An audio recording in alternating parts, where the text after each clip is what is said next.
Have you ever found yourself in a situation where you're having a discussion with someone or a group of people and it quickly turns into an argument, and not the good kind of argument, but a negative one?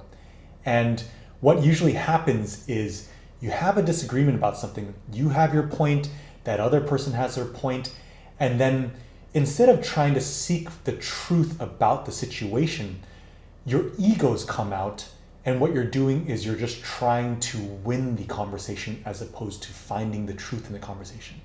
And when our egos are in that situation, it's really important to be aware of that. And having self-awareness of that can allow us to step back and be like, oh, I'm actually not arguing to seek the truth and find objectivity and clarity. This is now a competition, and this is not good.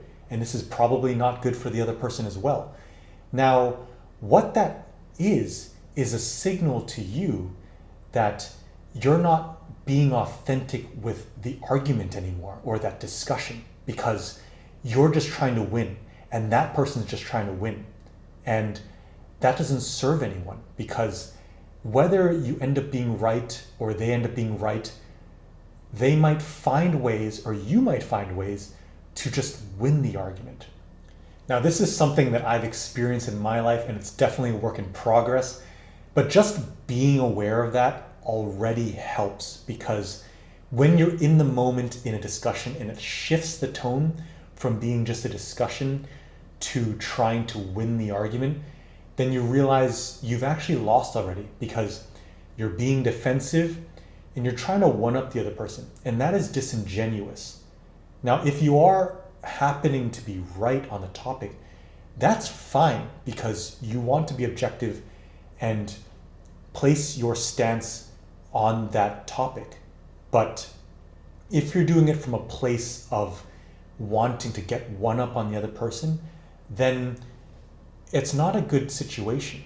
And I just hope that more people can realize this, because whether you're in the office, you're with your family or your friends, this can really hurt relationships when your ego comes out and you're not aware of it.